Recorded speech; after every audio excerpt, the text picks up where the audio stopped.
Hello, and welcome to the Autistic Tidbits and Tangents podcast. I'm one of your hosts, Kara Dymond, and I'm an autistic teacher and university lecturer from Toronto, Canada. And with me is my co-host, Bruce Petherick. Bruce, tell us a little bit about yourself. Hello, everybody. My name is Bruce Petherick. Kara cut out on my surname, so it sounded like to me, she said, Bruce. I was like, oh, okay. Live television, what do you do? I am autistic, and my day job is I'm the autistic advocate for Autism Canada. Today, we are going to be talking about positive perceptions of being autistic.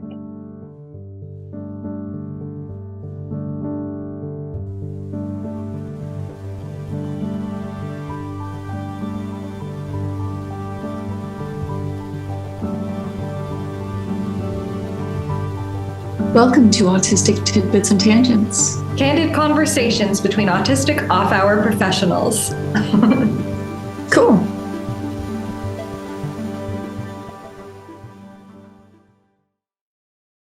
Trigger warnings for this episode include discussions, as always, of ableism, normalcy, behaviorism, certain interventions, bullying.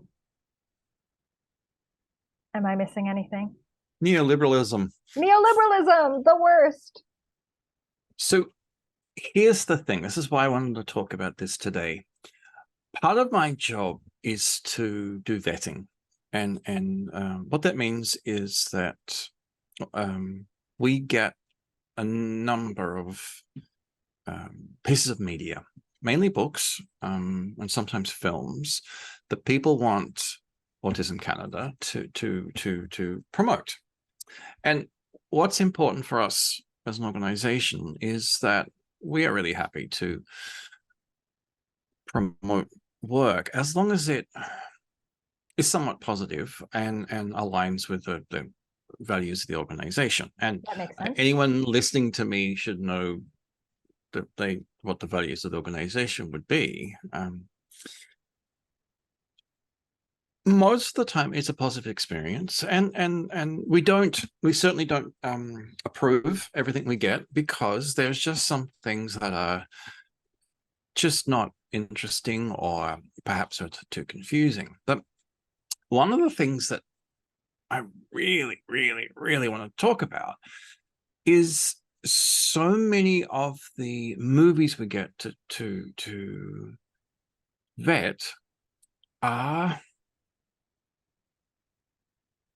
they talk about how sad it is to be autistic, and what a struggle it is for a caregiver to discover that they have an autistic child, and how we need to make the autistic's life so much better, and it's going to be such a struggle, and okay, etc., etc., etc. And although you may think I'm only talking about movies and television shows released in the like 90s and 2000s, we are still seeing some of this. Yeah. And I kind of had to think about it, and so often autism is portrayed negatively. Mm-hmm. And it's like I want to celebrate the positive things about being autistic, and I want to talk to you about what things are good about being autistic, and giving the answer away, why the positives outweigh the negatives. Well, yeah, this is such an interesting topic too, because I completely understand parents feeling afraid and worried about their children's futures, regardless of whether their child is autistic, but especially because we live in a society where you get this diagnosis and you're told all of these horrible things. Like, there's a lot of doom and gloom. The comedian Michael McCreary has a great act all about being autistic, which he is. And he talks about, like, it's not all being like a PSA of an empty swing with Sarah McLachlan music behind it. And I think about that all the time, actually. Just that phrase and image that he uses. And we absolutely have to talk about the hard parts, but we cannot underscore enough the opposite, the positive things, the strengths. Because those of us who sort of follow our strengths and nurture our strengths tend to be happier and more fulfilled. And isn't that the point of life, is we want people to be fulfilled? Sorry, that's my long-winded.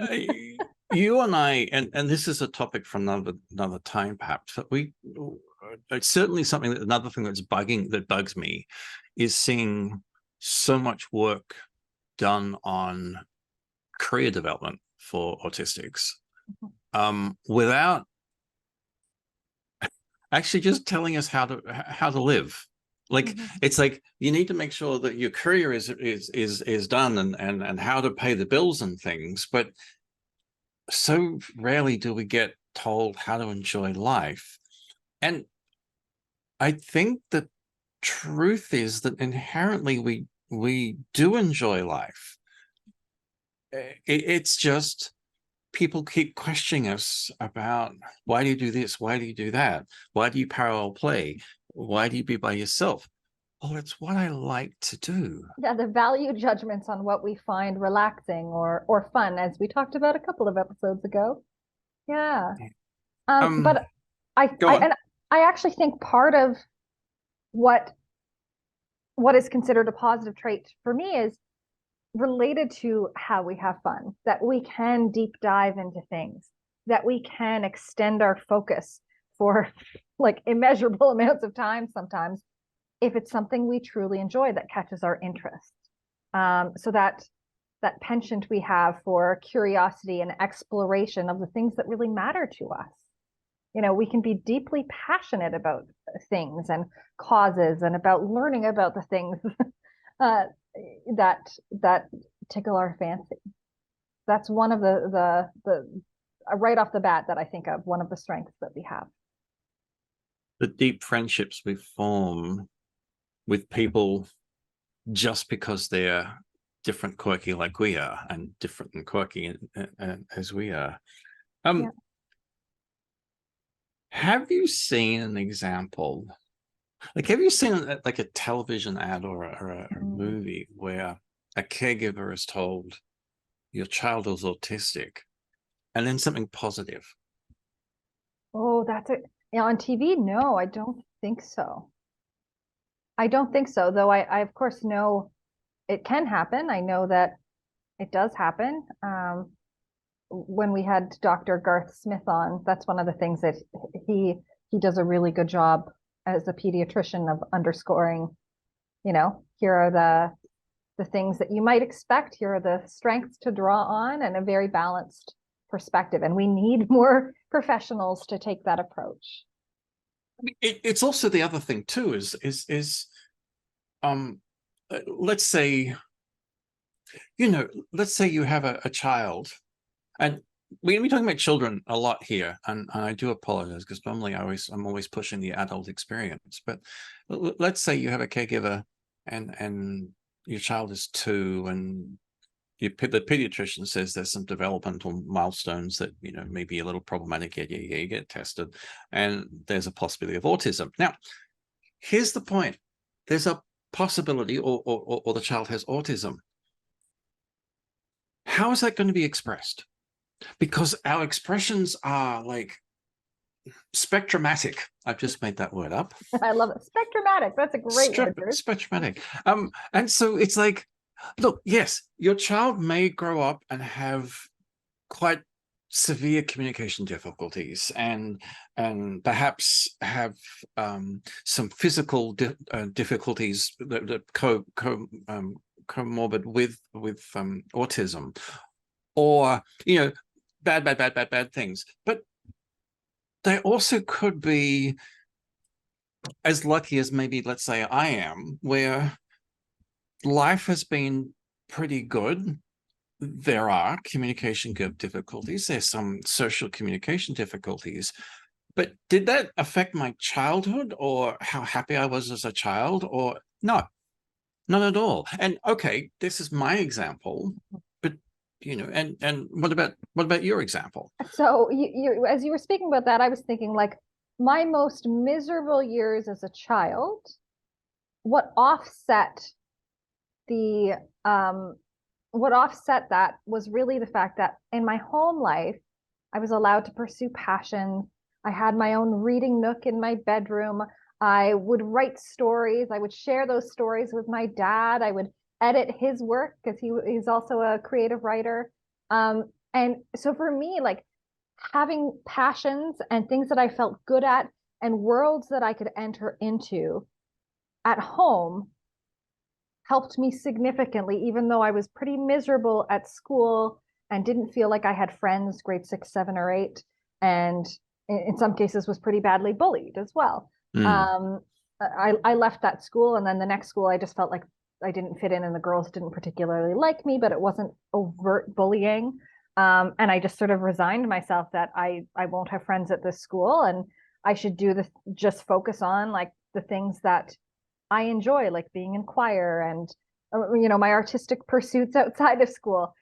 And if I had not had that, if I had not had the level of parental support to engage in those passions, I probably would have been very depressed as opposed to just sort of situationally depressed, not enjoying my time at school during those years. And you weren't diagnosed here. So, no. and here's the question. It was your lack of friends because of your autism, or was it because you were different intellectually and how you projected to the world? And I'm going to say it's possibly a projection of the autism anyway, but yeah. and it's a problem that okay, you and I have extensive education background. Do you think there's ever been a student you've ever taught that's never had a problem with friends? Oh my goodness, that's a good one. I mean, like 99% of the students I've taught have all been autistic, so I don't know that I can safely answer that, but I do think, yeah, developmentally, children, especially girls, I can comment on that, go through a lot of friendship issues, whether they're autistic or not. But I do think I had qualitatively different experiences. Like I just sort of at a certain point, I was routinely the butt of the joke, or the one that was excluded or given funny looks. Like it didn't matter which school I was at. I was going to be in that niche. I think because I'm unaware of those cues, it could have happened and I didn't realize. So and I'm going to cough for a second. Excuse me for a second. Yeah, no problem. And in Australia we call it primary school, elementary school. For my, let's say, going up into middle high school, I was kind of lucky that I was really good at soccer, and that became I didn't have close friends at soccer, but I was interacting 2 or 3 times a week with these people on a soccer pitch, and now I know, and I've heard some stories that it wasn't as full as others, but there was still an experience. But so, and my point, all of this is, children have a really hard time at school, and yes, you had with friends, you had a harder time than I feel comfortable as saying as being a positive thing. But when you're talking about a discovery of autism at such an early age, there are so many things that could happen. Yeah. Why do we just look at the negatives? And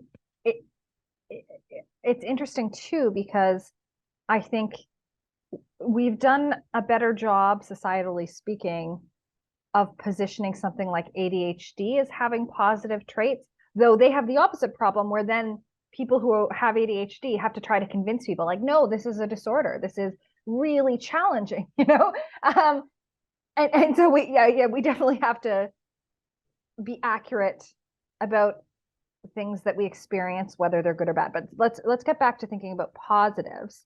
And yeah, for me, pursuing passions, I also got involved. You got involved in sports. I got involved in theater, and I did some private music lessons, which was really nice. I enjoyed that. And then obviously doing theater and musical theater, you're sort of doing things that are social around other people. And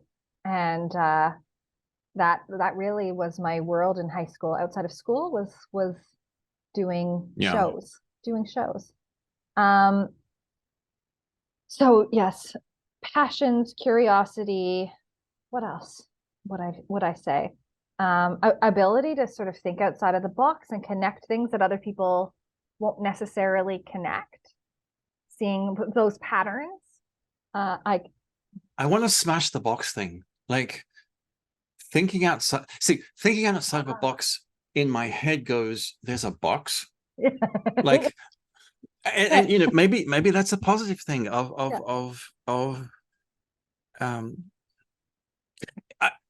example today, talking about weekends. Okay, so I have a thing about weekends. I don't understand them because since I've been an adult, my weekends have been tied up with music performances and to some extent playing at church. And that started happening, and maybe even when I go back to high school, like it was soccer. So weekend was when I didn't go to school, but maybe I was playing much more soccer. So there was this, it was difficult for me to know what a Saturday and Sunday was, especially, so let's say after school, when I was studying, you do music, you may have classes Monday to Thursday, Monday to Friday, but you tend to be practicing every day. And so anyway, my life, no idea what a weekend is. And people at work are saying, well, enjoy the weekend. And it's like, okay, enjoy the day. I only know it's a weekend because I don't turn my computer on in my bedroom and sit and stare at the emails coming in. And I pointed this out a couple of times, and I think some people at work are tweaking on to, it really is this stupid idea that everybody has these 2 days off, and what does that mean? And the positive thing is, because I'm outside, I can make that comment. Like, you and I have talked about this before. We can see things from the outside because I think everybody lives in the box, and I don't think I ever knew there was a box. So tangent related loosely. A tangent? Can you believe it? So as you were talking, this is another thing that I think is potentially a strength. Sometimes when people say words or phrases, it cues things in my head, whether it's like a song or, a clip from a video, just it triggers that word in a different context. So like if you were to mention Galileo, I would immediately think of Galileo, like, the Bohemian Rhapsody would play in my head, which can be distracting. But as you talked, two things came into my head. So first, Hannah Gadsby, who's an autistic comedian, has a bit about like, there's a box. Like she has a whole thing about like not even knowing there was a box. And then when you were talking about the weekend, in Downton Abbey, Dame Maggie Smith is like, what is a weekend? Because of course, being obnoxiously rich, every day is a weekend. Well, and so that's another thing to point out. Of course, the weekend is a very modern tradition, like a really modern tradition. And yes, the upper class never had a weekend because they didn't have a week. But even the working class, they didn't have a weekend. They had Sundays off for church. And then you had, with the rise of the 8-hour movement in England, and actually happened in Australia as well, probably here in North America, where suddenly Saturdays became half a day. And that's the start of the creation of the weekend. And so we've probably only had 100 years, let's say 150 years of as a Western civilization, and that's important to remember too, of having this weekend. And why I'm making back the point about Western civilization is like weekends don't exist in many cultures. Well, and if you work in the gig economy, you don't have a weekend either. Having an arts background, most of my friends who are still working in the arts don't have weekends. Just maybe you have Monday off. Monday's the dark day. I created over the last like 10 years when I was doing a lot of teaching in school and still doing a lot of performing. Wednesday was my weekend. I if I could, I would book nothing on a Wednesday. So that was my day off. And see, Wednesday makes more sense because you have Monday and Tuesday. Yeah. Then a day off, Thursday and Friday. And then when I was doing more work at the churches on Sunday, like my weekends was a Wednesday and a Saturday. Yeah. But so it's that perception. Sorry, my table just started rocking. That everybody's starting to feel queasy. That perception of weekend being universal, normalized, it's just a cultural artifact. And also related to what we talked about as we entered this podcast, this idea that we're expected to work, like careers are the be all end all of a good life. I don't know that working nonstop is a good life or a healthy life per se. But we are so conditioned to think, yeah, you need to work at least 40 hours, maybe 80 hours a week, depending on the profession. And, we're competitive about how much we work and how hard we work and how we persevere. And we go to work, even though we're sick and which we shouldn't, especially these days. But again, that's neoliberalism, right? That we always come back to that. I could say in passing, you and I talked about this last night. We had a bit of a phone call about different subjects, and I had this idea, and I kind of want to run with it sometimes still further, that this idea of having a career is such a baby boomers idea, and obviously society before that time. And I'm very Gen X, you're very Gen Y, and it's different. It's different for us. There isn't that lifelong career, which makes life skills, makes encouraging how to have fun or encouraging autistics to work out what's important for them is fundamentally important before you start looking at careers. Yeah. Yeah, because the things that will sustain them, even though this isn't just autistics, like you said, this is sort of a millennial thing too, where you have jobs for a few years, you switch to something else, you pivot. Like I'm a very old millennial. I'm at the cusp, I think, of millennial and what was just before it.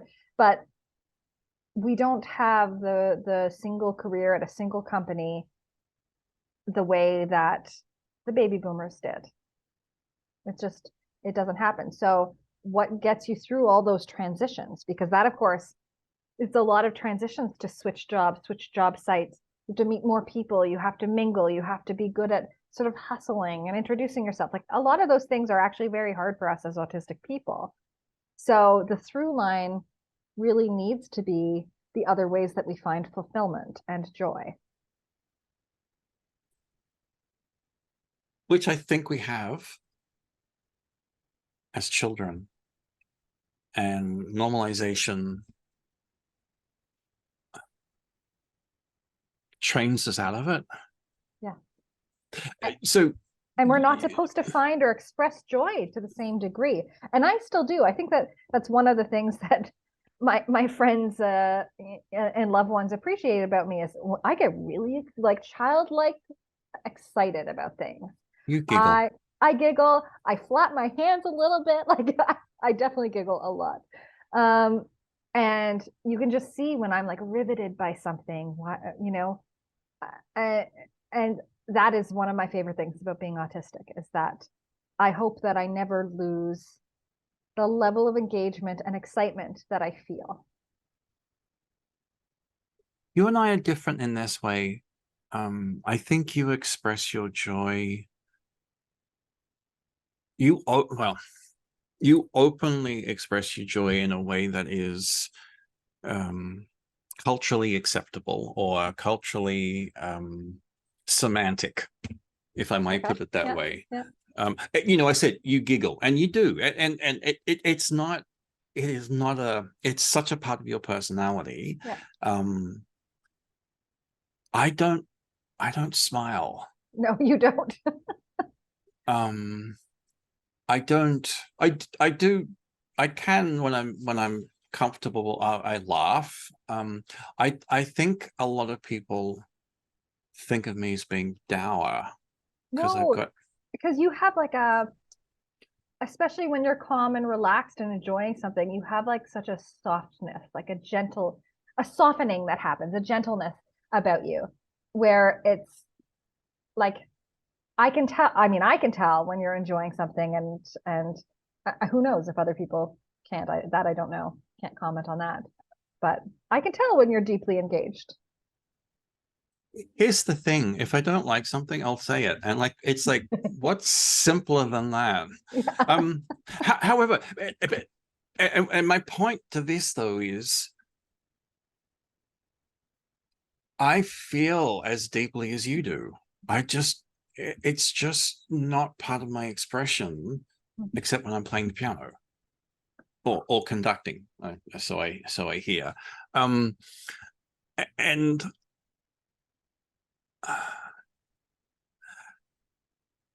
I actually I was thinking my father is selling his house.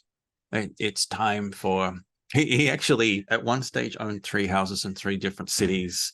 Wow. in Australia, just because he was moved. He did for work, or our family kind of are from Melbourne, but he has not lived in Melbourne permanently for probably 50 years. Okay. Yeah. And so he'd have the house in Brisbane where I grew up, but there'd still be the house in Melbourne, and then there was a house in Perth. Anyway, Yeah. he's finally shifting down to one house. And my sister sent me a whole bunch of pictures. And there's a picture of me as I don't know how old I am, but under 6. Okay. And I think the thing that you can see straight away is, one, my face hasn't changed that much. I've got a little, I think I saw this. Yes. Yes, the smile is awkward. Yeah. And I looked at it and I went, that's just such an awkward looking smile. But my memory of my childhood is being relatively happy. Mhm. You fall over, you hurt yourself, you lose a soccer game, Yeah. you want an ice cream, you don't get it, like kid stuff. But I kind of look at that picture and think, I don't look happy, but I probably was. Yeah. And so that expression is different. And it comes back to I want to wrap this back into the original point, is that these negative images are always the worst case. That's true. And yes, I wish you had better luck training with friends at school. Fundamentally, things weren't that bad. There was a possibility at birth of these things being really bad, Yeah. middle, and almost indistinguishable, and yet all you hear is, you're going to have to do this because then they're not going to be able to do this, this, and this. And we get to the big one, the caregiver who says, but they'll never tell me they love me. And it's like, yes, they will. You're just not hearing. Yes. That's a really good point. And I think you also made a good point too in,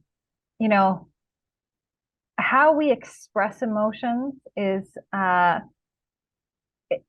like emotions are sort of absorbed through osmosis, how you're supposed to show joy, how you're supposed to show sorrow. And as autistic people, sometimes we don't absorb those things. Doesn't mean we don't feel those things. You can have a completely flat affect, like you sometimes are flat, right? Like you don't necessarily express with your face the wide variety of feelings that you experience on the inside. Whereas I've done theater for years. I over exaggerate my emotions, like but then it's hard because I can't turn it off. People can always tell what I'm feeling. It's not good.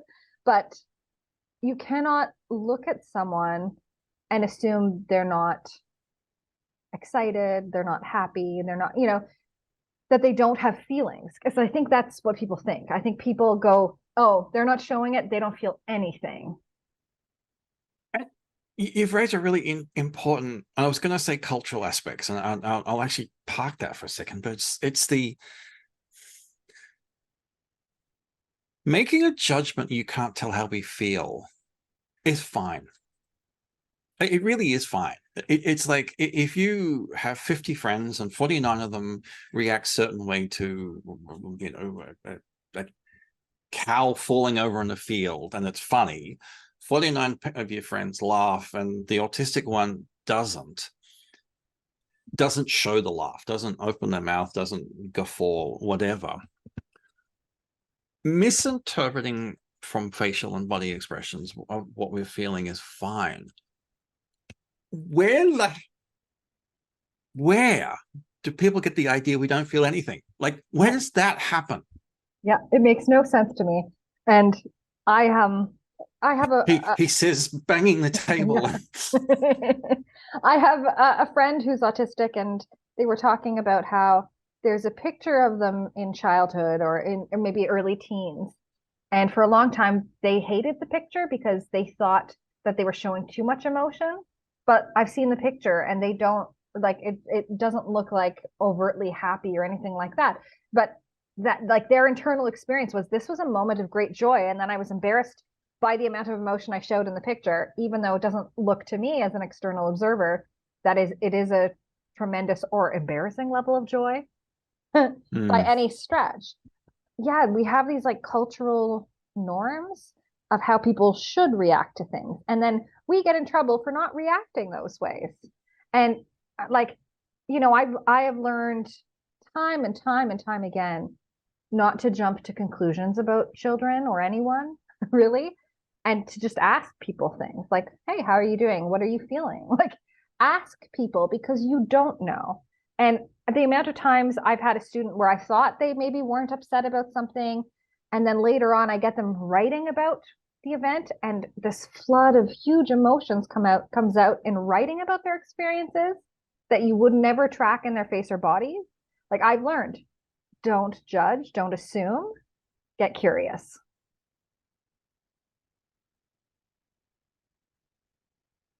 I was in a situation yesterday.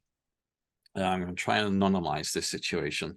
I was in a gathering, in a big meeting room, and an autistic young man, 16 or 17, I think they were,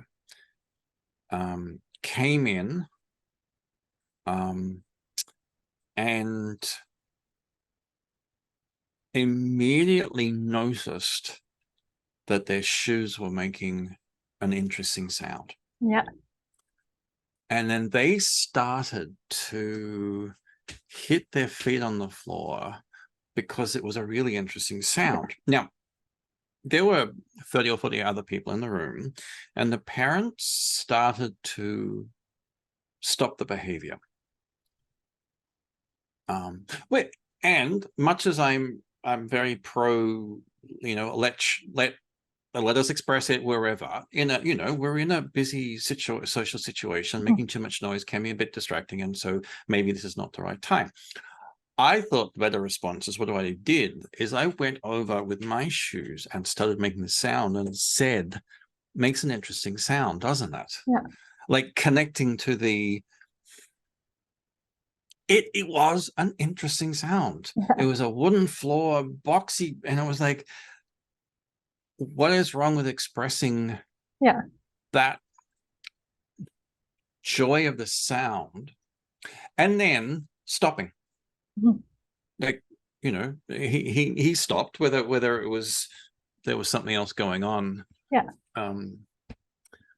And the parents were, these are very supportive parents because of the story of what was going on, but you know, they weren't shutting it down straight away and making a scene, but we're kind of gently trying to shut it down. I was like, okay, that's the, you know, that's the correct thing. But that relates to something I was just reading, although it was related to ADHD and parents of children with ADHD. Parents have this heightened lens that they view their children through because they're worried about how the world is going to view them, I think. But so there was a study that looked at parent response to children. And basically they told the parents that their child with ADHD was going to be in a study to see if sugar, increased hyperactivity and ADHD traits. And there was going to be a control group given like sweetener, and the other group was given sugar. However, they didn't give sugar to anybody in the study, and they filmed the parental response. And when the parent believed that their child was given sugar, the parent was more critical, was more demanding, was more like interfering in the child's play, having this response to what they thought was increased hyperactivity due to sugar, even though that was not a thing. That was not a thing at all.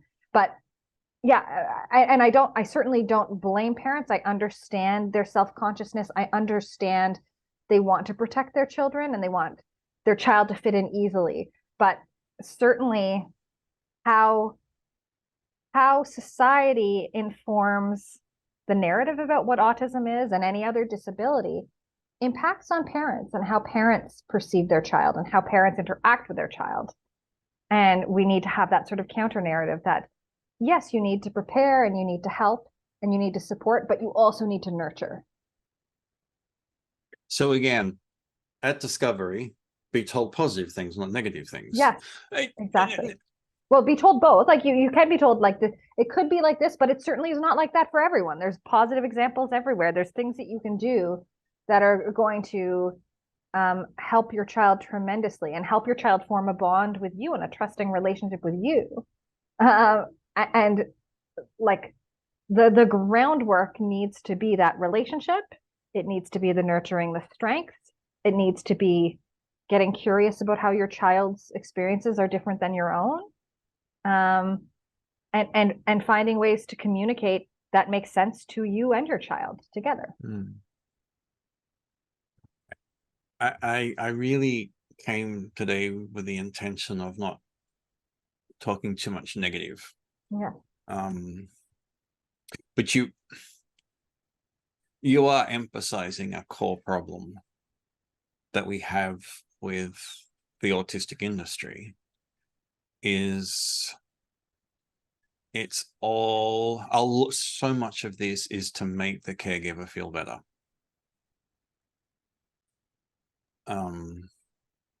Or conversely, to make them feel worse, so they feel that they have to pay $70 grand a year for therapies. And I'm horrified when families reach out to me and they're like, my 3-year-old, they're telling me I need to put him in 60 hours of ABA this week. It's like, your child has a right to play. Your child has a right to explore and have the same developmental opportunities as other people. The industry scares families tremendously and makes them go bankrupt. It is really horrific when you think about it. So I think like we need to let parents know there are multiple pathways and what are the things that nurture those strengths and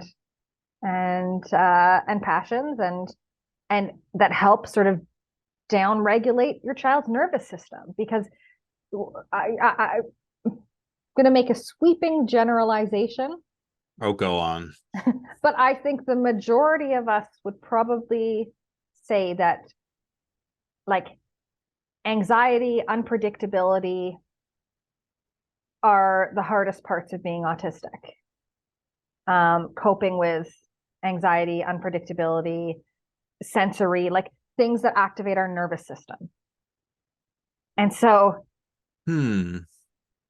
I see fundamentally, like from childhood, that would be when to be working on, okay, how to, like, what feels good for you? How do you like to be calm? What brings you peace?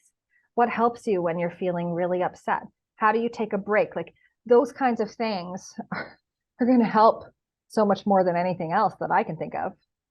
An approach to emotional regulation and finding stability. And there we go. There is the Kara Dymond method that we could start selling on courses. Actually, you're raising a really profound point. So much of early intervention is corrective behavior. And we can argue, you and I are not going to argue, you and I are just going to agree, but let's say we can argue in a larger sense, the positive and negative of that sort of approach.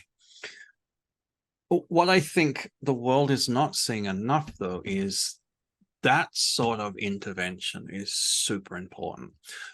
The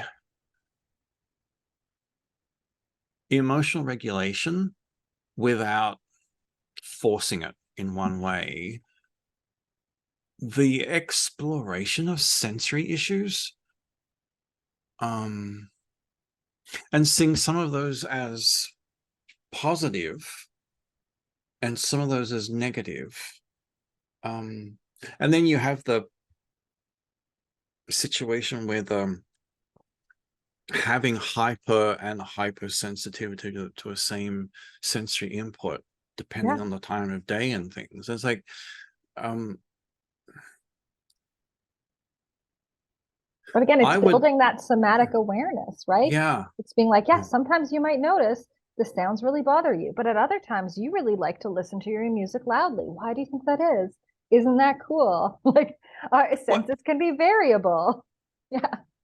You might be driving a car and you need to turn off the sound because the lights from the other cars are too bright. That happens to me all the time. Like, I have to control inputs. Oh, okay. Yeah. And it's a joke, that, isn't it? What's the one from was it from Ghostbusters where it's shh, did you see that? Or it's been a long time since I saw that. There's a time where one of the characters uses the same different sensory inputs for the same thing that happened. But it's interesting you articulating having to turn the sound down because the lights are too bright. You're like, oh, that's a joke. But it's like, well, hang on a minute. That is the acknowledgement that there's only so much sensory input you can process at one time. Yeah. I have learned a reframing today. Thank you so much for that. I'm glad to help. Now, okay, so you talked about sensory. You said anxiety. And what was the second one you said? There was another one as well. So I said sort of anxiety, unpredictability, and like sensory overwhelm, right?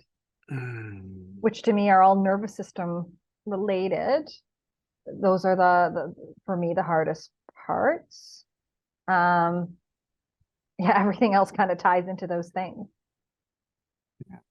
And again, we come back to something certainly you and I push quite a lot, is sensory is your, like, when you're dealing with autistics, sensory is what you should be looking at first. Well, sensory, and I mean enhancing communication, but by that I mean like figuring out how the child communicates best, giving them an outlet to communicate with you. I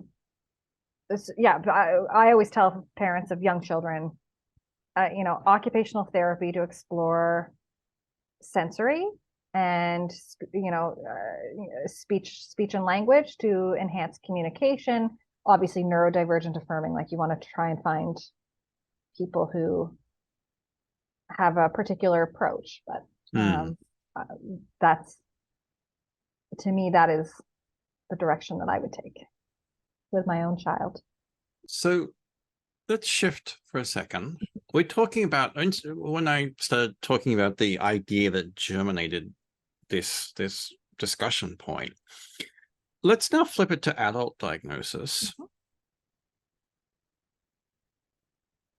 Were you told anything positive or negative when you got diagnosed? And you and I may be weird cases because you and I kind of knew our topics somewhat backwards when we got diagnosed. I'd already written a book on autistic children, and so I already knew a whole bunch of positives. And I'd been lurking on autistic forums for a while too, to hear other people's experiences. But I also went somewhere where all of the diagnosticians were neurodivergent. So when I was diagnosed, like she said, congratulations. And I don't remember everything that was said to me, because it is that you get that surge of adrenaline and then you forget everything. but certainly it was framed in a positive way, and like hopefully diagnosis brings clarity and helps you to understand your life and move forward with this knowledge. And so yes, maybe, I feel like I had a great experience. Maybe this is where we need to encourage our listeners and viewers. I keep on saying listeners, but I keep on forgetting that people watch us on YouTube as well, that to share their experience. I'm sure we'll get some comments. Yeah, I think a lot of people that I've dealt with have been neutral to positive. There's been a couple of really negative ones, but the negative ones that I hear are people who are told they can't be autistic because of some ridiculous stereotype, right? You walked in the room and you smiled at me. Yeah, you have too much empathy. You communicate too well. Yeah, because I scripted everything and I practiced, and I've written out what I'm going to say to you, and I came in with a 21-page document. You know what I mean? Like those kinds of things are where we have to do more work to get out to people that autism does not look the same in everyone. It doesn't look the same in me and you and everyone else. And but I can guarantee you, if you are autistic, there will be things that you struggle with, but there will also be tremendous strength. There will be things that you are passionately interested in as well. Like, so those are the places that we need to start from. What are the commonalities? I would say the anxiety, the sensory potentially overload, and discomfort in a lot of situations, and having minds that are attracted to things that other people maybe don't notice, but that you can think deeply about and enjoy at a level that other people don't seem to. And that can also be like sensory joy, right? Stimming that feels great, and other people don't do it. Stimming that feels great. I was like, I had a couple of like my hairs, I guess, came out, and I was making them into a little ball earlier while we were talking. You just don't see it because it's below the camera. And I'm leg shaking chronically. Again, you and I need to write our book. Yeah.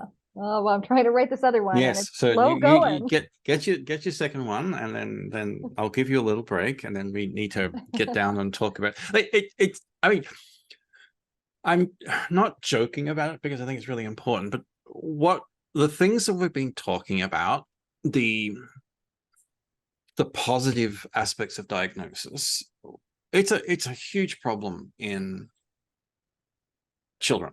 It's a huge problem.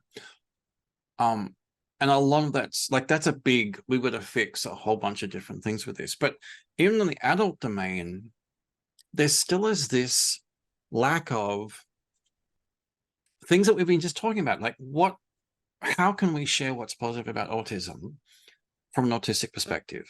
How can we talk about, you're going to be diagnosed, and then your whole life is you look at your whole life in a different lens. Yeah.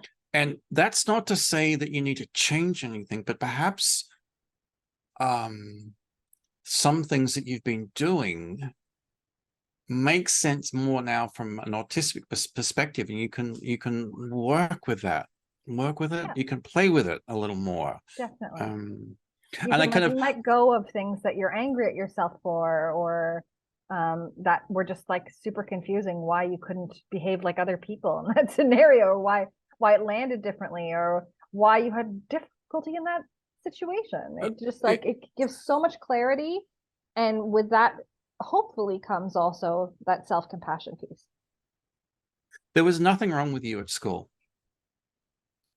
It was everybody else had a problem because you didn't act the way they were trained. So there's nothing, you did nothing wrong. Yeah, and It's like going to therapy. I'm about to cry. That's yeah. great. But and I think this is, I mean, okay, I'm using you as an example, and I apologize, except no, I'm not going to apologize. Like, okay, you struggled for 4 or 5 years having to move schools, which is that's a horrible reason. That's a really, really bad reason why. But you know, I understand. But now you know there's nothing wrong with you. Now you know it was their perception that was wrong, and probably a double perception that you were acting autistic, but also you're acting intelligently and independently, which again is not positive characteristics for a young woman, stupidly. And like I didn't respect hierarchy, like the social hierarchy. I still don't really. But I think that's a positive trait. But it's just in childhood, it's can bite you a little bit in the butt. and bites us as adults as well, but it's also makes much more sense. You know, again, we're talking emperor's new clothes concept here, aren't we? Like we do have that ability to see when things are illogical or just stupid. But and I can't do it if it's illogical or stupid. Like I just can't. You know?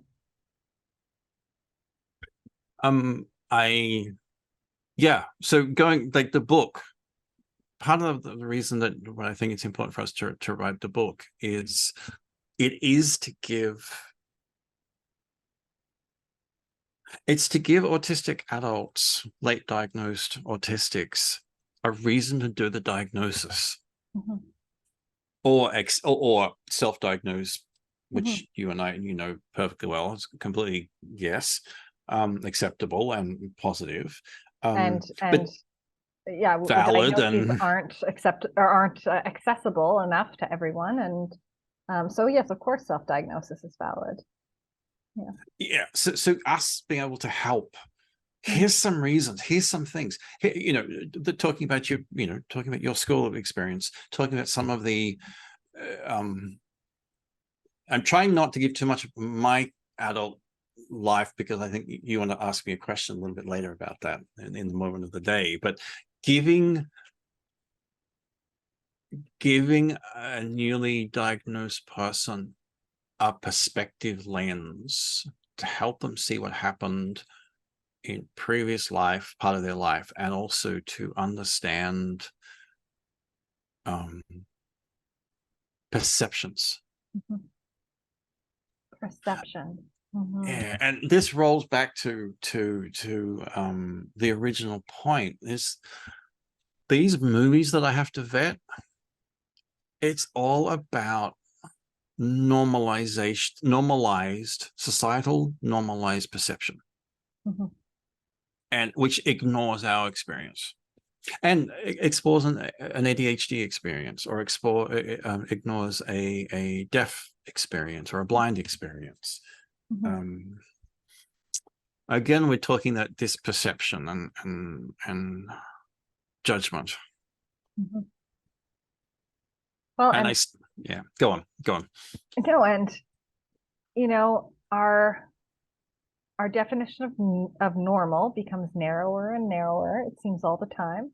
And of course, we've only had the conception of normal for about 100 odd years. It really came up alongside this sort of factory model and post World War I, you know, figuring out who's employable, who's not, who the outliers are. And once you have like, well, the normal, you have to have abnormal, right? It's such a huge problem to, again, having the boxes. So boxes can be helpful a little bit, but like none of us fit into any box perfectly, you know? Can I recommend a book? Am I Sure. allowed to recommend a book? Yeah. It's just in my bookshelf down here, so I'm going to disappear From the screen. I'm so and excited. then reappear. Yes. I wonder what this book will be. Bruce is off camera. It's just me now. Oh goodness. I don't know how to sustain a show on my own. Actually, I picked two books. Maybe we can start using this as a part of the podcast. I love show and tell. Let's go. Yeah. So The End of Average, Unlocking Our Potential by Embracing What Makes Us Different. By Todd Rose. You've told me about this book is so frustratingly good. Yeah. And it talks, one of the first stories it talks about is the concept that I think the American Air Force had of designing uniforms. Mm-hmm. And then it goes into education, and it goes into management, and it goes into all those things that we're talking about. This is it's a really easy to read book, and it made me so frustrated because there's so much truth in here. Mm-hmm. I don't think there's a mention of autism in it. Okay. But we're talking about that concept of normalcy. Yeah. That book is all about what's wrong.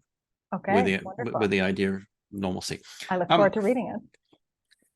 Book number 2 is interesting. Katy Wix's Delicacy, a memoir about care and death, I think it says. Yeah. So now here's the autistic tie. Katy Wix is an actor, a Welsh actor. For those of you who have seen Ted Lasso, she is the office manager in the PR firm. Oh, cool. And when I found out she was autistic, I realized that a lot of her behavior is autistic. And I've done some research, and no one has said anything about her character being autistic. So it's kind of interesting.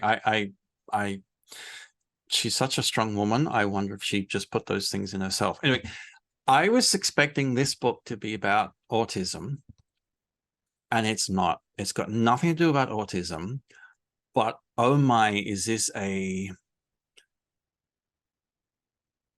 it's a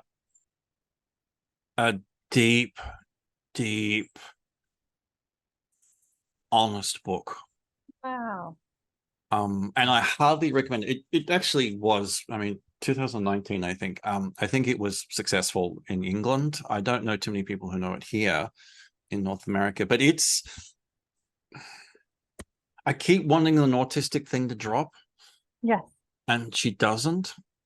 But the whole idea of the book is each chapter has got to do with a cake.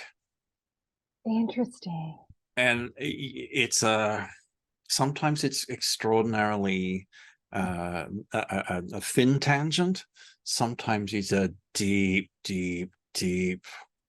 into the cake. Anyway, it was next to the average book, and I thought, oh, here, let me recommend this book to you. Well, I love that too, because that speaks to another strength in that we tend to organize ideas very differently. You know? And sometimes not at all. It's just free-flowing stream of conscious kind of ideas. There's a meme going around at the moment, which is going to date our podcast.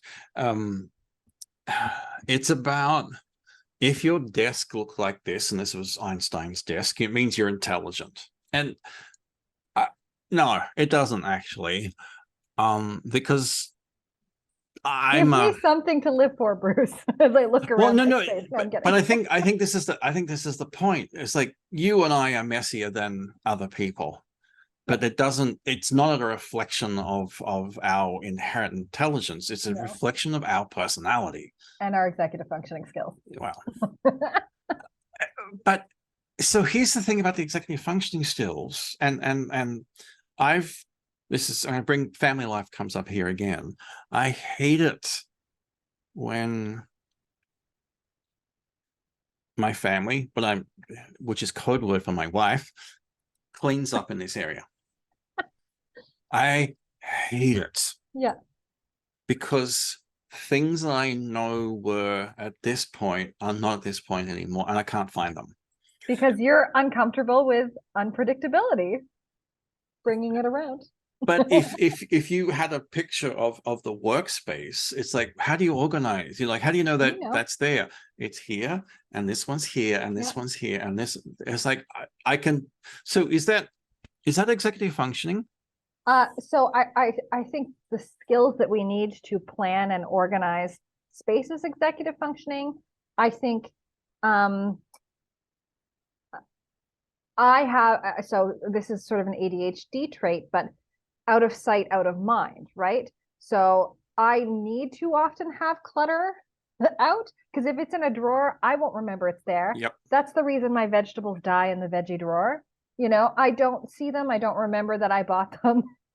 And, it's, I discover things all the time that I'm like, oh, I have this. Oh, this outfit. Oh, forgot about this. And I haven't seen it in years, and I just don't remember it's there. So I think part of it's that. I think part of it is, for me at least, when I'm thinking deeply about things, I can't attend to other things. So there's also a tendency for clutter to accumulate, because I'm writing a book right now, and I'm not capable of having routines at the best of times, but especially when I have something else added to my plate. And then I think in some ways I have a great memory. So you do. In some ways I really do. So yes, if I will often remember where somebody else put something, I'll be able to be like, oh, I remember that was there last time I saw it. It was 2 weeks ago and it was there, but that doesn't always work for me. If I'm not thinking about something as I put it down, I might forget where it is. I might not remember. Like, I have to give my cat injections every day, and then the needle cap, like almost every day I lose the needle cap. I try and say out loud, I am putting it right here, and sometimes I'll remember, but often it's like, again, every time. Why do I not have a system for this? So, and you're crossing two things here. One is you and I have object blindness. I know, and I think I have it more than worse, if that's such a thing. But the flip of that, when I ask you, is this executive functioning? I think what this is you and I, and many, if not every single autistic, are phenomenally good pattern matchers. And I think that's what's happening, is that I can, when I was doing academic work, or let's say a more practical thing recently, let's say I was writing 2 choir arrangements, and I had another choir rehearsal. They would be 3 stacks of books. And I would work through, one arrangement maybe at this level, one arrangement at this level, and whatever. But that was the visual where the work was at, type idea. And I could switch between them by looking at the next book, or looking at whatever the next thing is. But I still have a problem with task switching. I have a big problem with task switching. Yeah, me but too. In that I was pattern matching. And I think the thing about my disorganized desk is I know what the pattern is. Yeah, and you don't want that pattern disrupted. Yeah. Well, and it's also it's a skill I had, and this is as innate as it can be. When I learned geometry, obviously there's some aspects of geometry that are just the way I work at things. And when I got to like more advanced geometry, and you know, you'll get these things where you might have seven, you know, inscribed circles and a triangle in the middle, and you have to find that angle. I could see it. I know exactly where the answer was. Yeah. I could go through and go, oh, I know exactly. I need to find, and there may be 50 steps. Yeah. But I knew where the point was. Yeah. And I once came up with a solution for the correct angles for mic placements in a concert hall by knowing exactly what the important angle was, working that out, and then my professor going, that's exactly right. That's like 30 years of experience at the Phillips lab. You just solved like on the spot. I was like, wow, yes.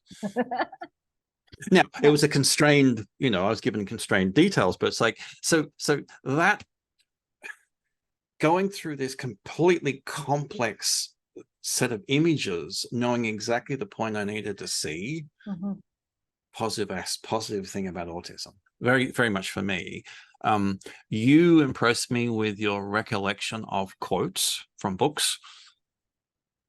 And yeah, well, I mean, everything. It's just like my brain just sort of like stores endless amounts of information. So even as you were talking there, I'm having like associative images or concepts come to mind as you're talking, where I could reference this article, I could reference that. And I try to like not do it all the time because I'm sure it's obnoxious. So, but my brain just like files things really well and makes connections really fast and really easily. Which is sometimes good and sometimes overwhelming because there's a lot going on all the time. But I think that helps me with my pattern recognition but sometimes the pattern, like I link things sometimes that are extraneous information to things. So it easily triggers like a concept hopping. My dear wife gets so frustrated because I will want to tell her something and I'll tell her an interesting point. And actually, and I recognize we tend to get involved in other things, think everything we do is interesting, but some interesting fact, I'll read something, I'll sing a meme, I'll say something, and I'll share it with Meredith. And she'll just look at me blankly. And then she said, what do you mean? Can you explain? And I'll start explaining. And what I've done is forgotten to tell her the 10 steps before. Yes. Because it doesn't make sense. It really doesn't make sense unless you know the 10 things. But I've thought about them. Like, why didn't she think about that? You know. See, and I'm dating another autistic person, and we just share things all the time, and like we don't have to say anything. We just sort of like read this, you know. And we both find it endlessly fascinating. So time for the moment of the day? Yes, thing of the day. Okay, so I know we've already shared some books and things, but I thought something that would be very appropriate for thing of the day is actually your compositions, your music. You did, I'll have you talk about this in a moment, but you did, you recorded piano versions of Blackbird, the Beatles song. I think it was 7 different ways. Am I right? 7 different ways that? Because it's a comment on the I think Wallace's poem, 7 different ways of looking at a blackbird. Yeah, 7 different ways of looking at a blackbird.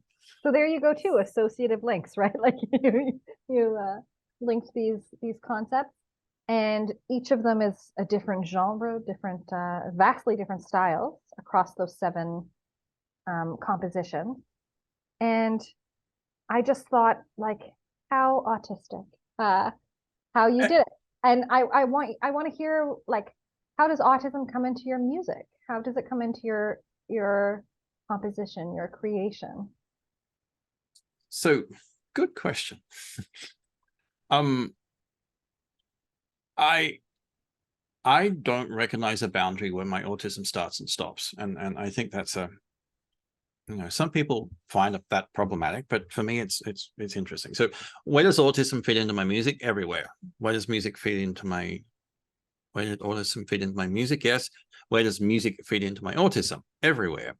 So actually, I'm glad that you brought the Blackbird up, and listeners and viewers, this we did only discuss this quickly in passing before, so I am thinking on my feet in this one.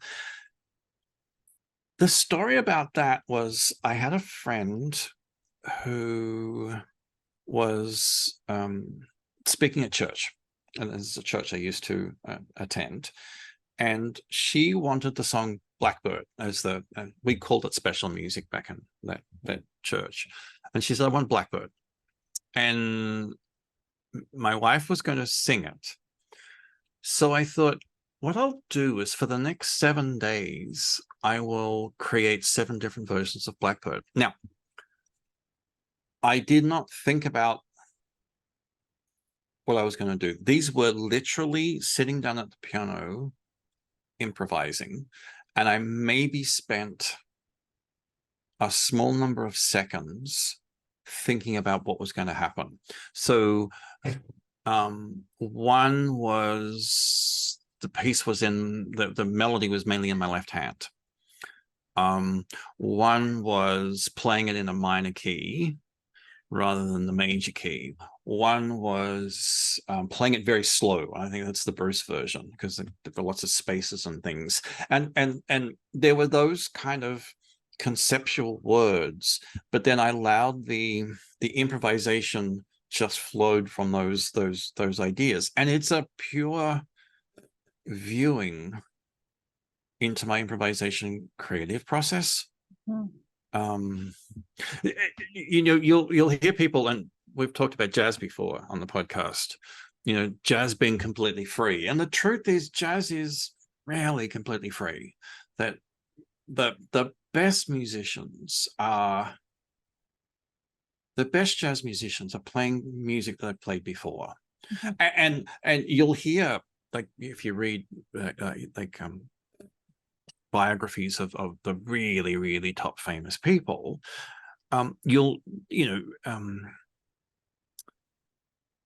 Dizzy Gillespie was recording an album, and he played 30 shows, and each show was the order of the songs were the same, and the soloists were the same.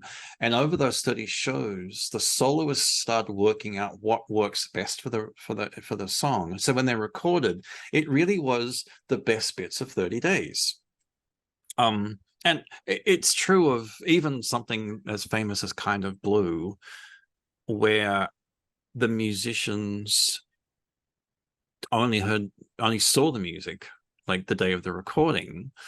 They had played as a band before, and they had played similar things, so they were bringing elements of what had gone before to create this performance. And in fact, a criticism I have is that one of the performers, whose initials are JC, got lost in a number of pieces and just started playing whatever they wanted. And to me, I can hear when they're not sure what to do. So they were playing what we call licks, like obsessive, like too much licks. So that's the reality of the professional jazz performance, that almost always you're bringing in what's happened before. The thing with the Blackbird is, what I was bringing was 50 years of playing.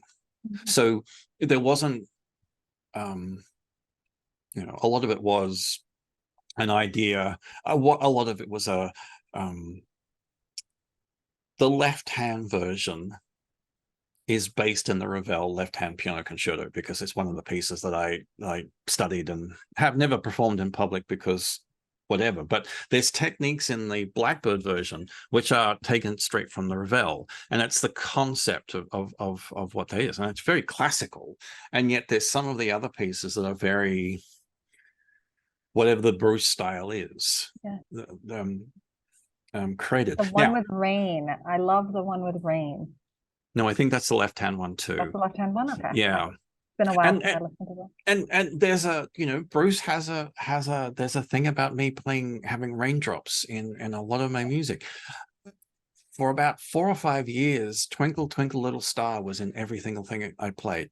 I quoted it subconsciously for a while, and then I started doing it deliberately. Yeah. That's fascinating. fascinating. I wonder why. One, it's the you're compose. Well, certainly for me, I'm the music is being composed, and then seconds later, less than a second later, it's in the fingers, and the brain is pushing all these ideas, and really there's some part of my brain which is filtering what or innately what the next musical gesture is going to be, and it just maybe twinkle twinkle this comes in, and then the brain goes, oh, I like that, I'm just going to keep on doing that sometimes, every little time you're thinking about it. Now, how's that autistic? I don't think a non-autistic musician would create 7 different styles completely without planning. There was just so much freedom to allow whatever it was, the inspiration was going to come to me. There's that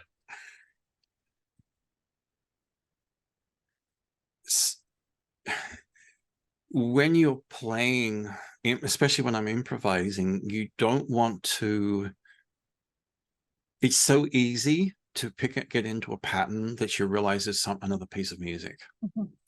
So the informed listener can listen to one of the pieces and realize there is Radiohead keeps appearing and disappearing, and I'm pretty sure it's Creep is the piece I'm thinking of, appears and disappears as I'm improvising on Blackbird, and there's like I think the listener can hear a communication, because that's what's going on. There's a communication in my head of yes, no, don't do this, go in a different way. It's like the associations I was talking about in my brain, how things are linked, and only as you were speaking, so I'm thinking about associations and how that comes out in your music, but I'm also thinking about how you carry everything with you like a snail with a house on its back. Everything that you do is informed by everything else that you have done. And quite honestly, that's creativity for everybody. Yeah. And when you and creativity is obviously a subject I am deeply passionate and interested in. When you look at the creative act of people from different fields, there's this idea that what you're trying to do is create from a blank page, a tabula rasa. And the truth is that does not exist. No. And to try and create it is actually ignoring your own experiences. And from a performing musician's perspective, that for me is obviously years of playing classical music, of jazz, of doing recording sessions and playing pop music. It's a whole bunch of different styles. Because that's what I've done, and for me to ignore those influences is to ignore my art, my life as a musician. The true creativity comes in taking all those things and making something new from it. Yeah, in theater school, we did something called vocal masks, where you had a theme, and then you had to put together a piece on the theme by taking bits from many different things, whether it was song lyrics, snippets from a play or from a text, or like you had to weave together something that told a story on a theme from other people's words. And that to me, it sounds a little bit like what you're talking about too. How we craft things from all of the images and ideas and music notes we hear in our head. I can't remember who the playwright is just off the top of my head, but some very, very well-known playwright, contemporary playwright, said that their influence is sitting in coffee shops and listening to rhythm. And when you, I wish I could remember who it was, because it was very distinct, but It actually it could even be the who's the actually, you know what? I think it is. I think it's the person who wrote West Wing. Who's the creator of West Wing? Alan Sorkin, is that correct? Sorkin, yes. Yeah, I'm pretty sure it was something he said. Yeah. That he listens to the rhythm of language, and That then makes sense. His when shows are you very rhythmic. Mm-hmm. and natural, Mm-hmm. and so that's a skill. And then I also then think of Lin-Manuel Miranda in his book on the creation of Hamilton. He spent years on that work, playing around with the rhythms and playing around with internal rhyme schemes, and like quite formalistic thing in a contemporary music theater rap way. But that work he did, it is so natural, or natural in that style. Like rap itself is not really natural. Maybe it is for certain urban areas of America. But again, it's taking, you need to, everybody probably, if you're interested in music theater or creation, is to read the Hamilton book, because there is somebody creating this high piece of art that's actually, poppy, so low art at the same time. His influences are extraordinary, and he quotes famous rap bands because that's his natural musical. That's really terrible to say for a music theater performer. But that's his inclination. Yeah, that's what he grew up on. That's Yeah, what the music that he really, besides his professional music theater stuff. But he's such a fan of Sondheim, who is like the master of using words in the music theater. So you've got these, at rap, any criticism you have of rap, it's not about the use of language, because that's phenomenal, but in a completely different sense. But then Lin-Manuel's also referencing Richard Rogers and referencing Shakespeare and referencing history books he's read, and he's tying it all together into this like contemporary idiom. And no one's going to say that's not him. If he's autistic, he probably would have written the whole thing in 6 months, though. That's all I'm going to say. And again, let's look at those strengths. Lin-Manuel's book is all about the good struggle of the creation of the work, and the amount of rewriting and the amount of things that he was coming together. I think he articulates what happens in our brains quite naturally, though. Very interesting. Yeah. Well, I think your Blackbird can be found on YouTube, right? So I will make sure that I link to that. But I think it really highlights a number of autistic strengths. I'm going to keep this general so you don't feel embarrassed that I'm speaking about you. But autistic strengths such as creativity, again, that not just like pattern recognition, but your ability to thwart and repattern and play with structure, hyper focus, your ability to dive deep into a topic and explore it over 7 days. Like you said, that's not something most neurotypical musicians would do. Maybe I'm wrong. Like just a tremendous creativity and a way of thinking about things differently and expressing yourself differently. Well, and much as I articulated in the description that I was trying to come up with 7 different ways, it wasn't in intellectual, I'm going to do it completely differlive. No, it was intuitive. I've seen you play. I've seen you sit down, and during the height of the pandemic, Bruce also live streamed were they hour long performances? I can't remember. Hour. They flew.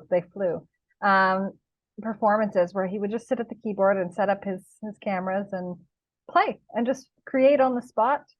And again, it was a remarkable gift and something that I took a lot of comfort in and drew strength from. And but it's that, yeah, just that intuitive putting it all together as you go. You know, who says we're not flexible thinkers, right? I've always people who have heard me talk about this topic may get sick of me saying this, but one of the most important things that helped my development, my life, my career, my being, was not realizing there were boxes. And so I would say the same for me. Yeah. For me, you know, I taught myself from music lessons at school. I didn't have formal piano lessons, or didn't have very many anyway. I had like 3, I think. But then being offered, or maybe I encouraged or something, I think I asked if I could conduct the concert band. Yeah. And the school going, oh, sure. And then I didn't get into the jazz band. I didn't even try to be in the jazz band, but I just came up and started writing orchestral arrangements. And then when I was at university, I started doing jazz, and I was starting to record pop music, but no one told me that a classical musician wasn't supposed to do that. Yeah, exactly. And what's your story in that? What's your parallel story? Similar things, like, you know, I obviously had very supportive family members, and you know, I never felt like I couldn't do something, except for the things I clearly can't do, like math or writing neatly. Like the things that I really can't do, I really can't do.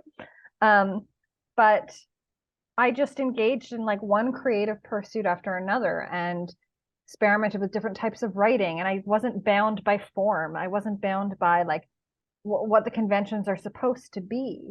And you know, someone said to me once, you should write a play. And I was like, okay. And I sat down and wrote a play in like a weekend. You know what I mean? Because it just didn't seem out of the realm of possibility. And no one told you that you're and not no one supposed told to me do that. Okay. So I was like, all right, I guess I can do this. And I've always had that kind of mindset. And I think I was really lucky too, because in school, I wasn't afraid in some ways, I wasn't afraid to self-advocate. So the ways that I was very confident self-advocating would be like, if I didn't like an assignment, or if I didn't like the list of essay topics, I would say, hey, I'm not inspired by these things. Could I write on this? Or could I write a play instead? Or could I make do a movie on this topic with my friends? So in high school, I was really innovative and wrote really quirky, fun pieces that, again, brought in lots of ideas and references from different materials for like, you know, a history project or, you know, a chemistry project. I was not afraid to ask to do things in a way that actually got me excited to do the work. And usually I would then go above and beyond and put in way more effort than my peers. But it didn't matter, because to me, I like the things that I'm really interested in, I'm really interested in doing. And I will do them forever if I can. So my creativity was encouraged, and I didn't know not to ask those things. Or that it could maybe be perceived as rude to be like, I don't like your assignment. But I have to say, I had wonderful teachers who were usually always very open to getting something in a different format. You know? I was just going to say, I had English was never, for reasons that are really strange to me now, because I think doing an English degree would be a not easy thing, but something I could handle very, very easily right now. But English wasn't a good subject for me at school. But I think I had the same English teacher, grade 10, 11, and 12. And he allowed me to do similar things to what you're describing. So I remember we had to do descriptive essays. So, you know, we learned what a descriptive essay was. And chess was a thing for me. So I wrote 20 pages, handwritten, on a descriptive essay of a chess game. And he Wow. said that it wasn't fantastic, but he said he couldn't, when he saw the 20 pages, he thought it was going to be like just so boring. And there were obviously some boring things, but like he said, I just couldn't believe you did it. And then there was a time we had to do a project. I think this was grade 11 for me. I said, can I write music for this essay? And so it was a 4 or 5 page kind of fancy element, I think. But I sat down and recorded music for it. And in fact, I think I even sang, like, made up music songs on the spot as background music. It's like, yeah, well, who would have thought I would have turned into a film composer by doing things like that at school? So parents, make sure you have good teachers at school. Yes, And, exactly. you know, I'll give Mr. Schultz his name. I don't think Mr. Schultz is going to be listening to this podcast, but Mr. Schultz, I so appreciated your openness to allowing me to do those different forms. And I also probably even more admire the fact that you marked down. You didn't give me 100% for them because they didn't deserve it. And you pointed out things that needed to be fixed, which is exactly what it was fantastic.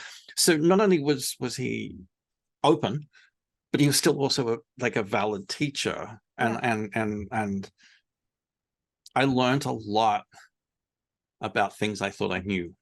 Yeah, which was great. I love it. Yeah, and again, it's that being open to creativity and innovation and different ways of doing things. I love that. Well, we should probably end there, but I think we could give another several talks on this topic as well, creativity and how we express ourselves and the benefits of creativity. So that's something to think about as maybe a future episode. And maybe my conference in October. Yes. Yes, I was thinking we might align things that way.